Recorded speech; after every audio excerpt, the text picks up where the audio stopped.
So here's a little story on how my life changed pr- pretty drastically of April this year.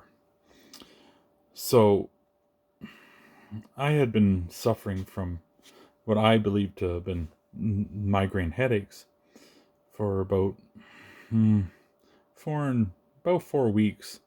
I had been to my doctor. I had medication prescribed by him. Tried that, seemed to work for about 24 hours, and the migraine would return right away.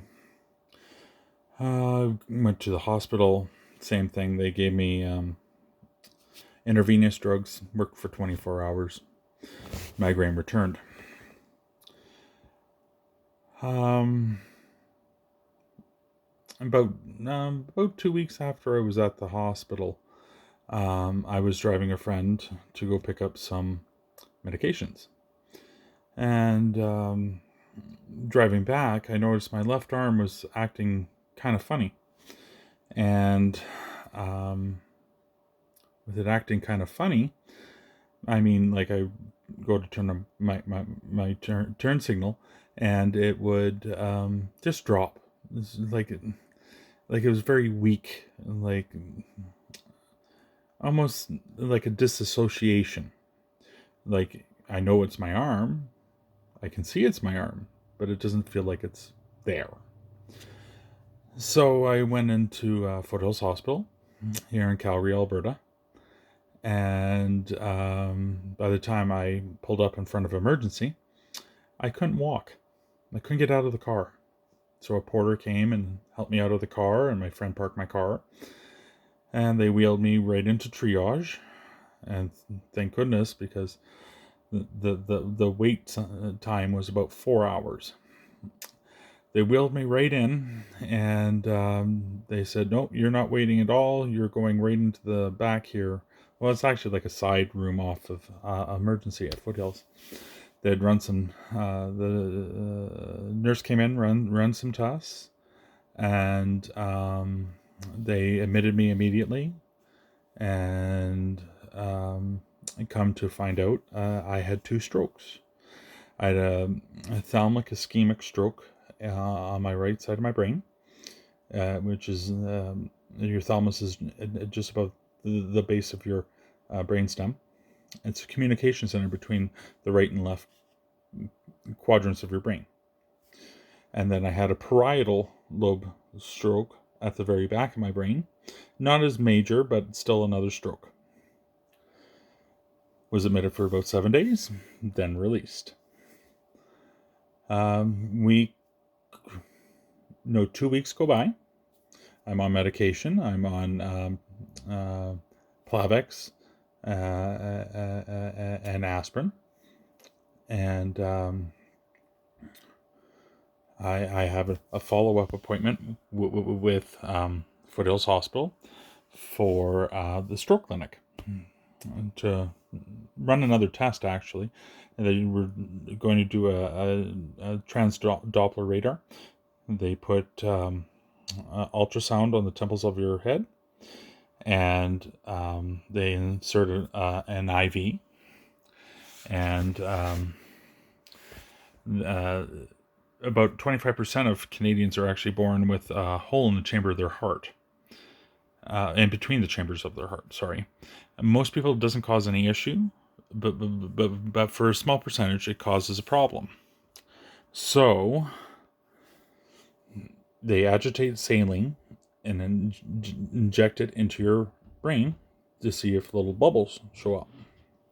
So they're doing this test, and when I went in, I told the receptionist, "Hey, you've told me if something is feeling different or feeling off to let you guys know." And I said, "Well, my leg is tingling like pins and needles, and it feels like I have like a rock underneath the ball of my foot." And she said, "Okay, I'll let the nurse know." The nurse comes in, runs some tests while they're doing this other test. And she says she's going to go get the doctor, and doctor comes, runs the same tests, and they're finishing up that trans-Doppler radar. From my first stroke, I had 3 CTs, 1 chest X-ray, 2 MRIs, and echocardiogram. So now I had the Transdoppler done. Nothing shows up on the Transdoppler. Not one bubble.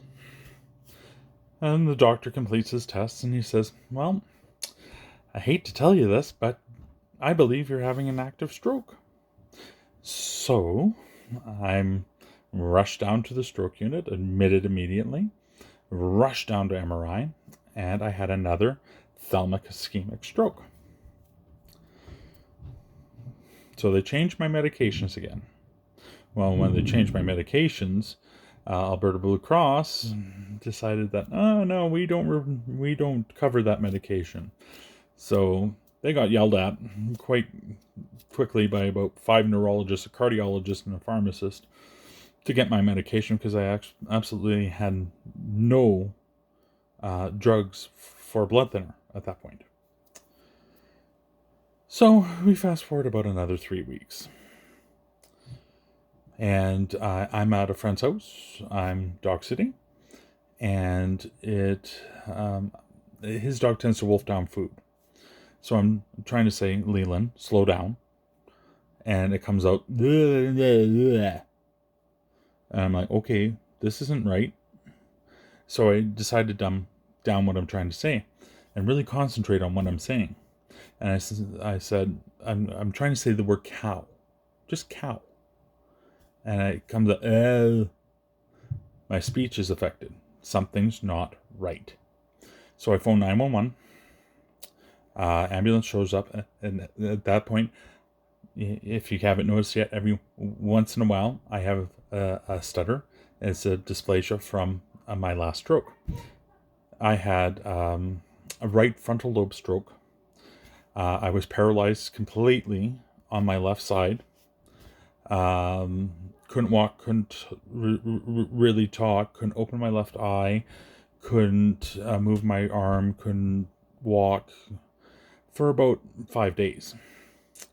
So they put me on another blood thinner, blood thinning medication. It's got a big, huge, long name. I'm wearing low on it, actually.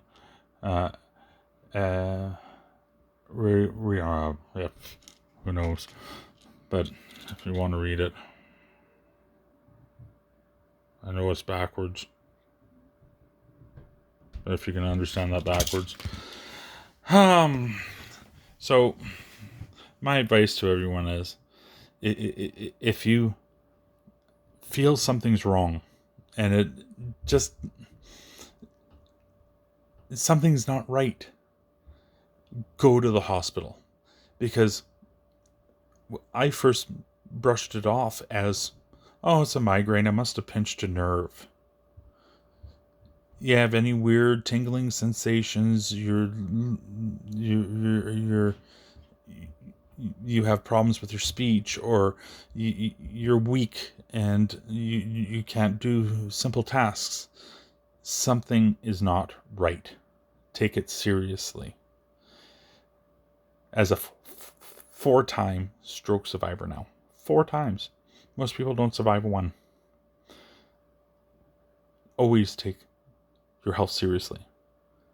I'm on blood thinners for the rest of my life. It comes to be that I actually have a genetic disease. It's called, I have type 1, factor 5 Linden, which is protein C resistancy. So protein C helps thin your blood, and if you have this genetic mutation, you're not able to process the protein C, so your blood clots much quicker.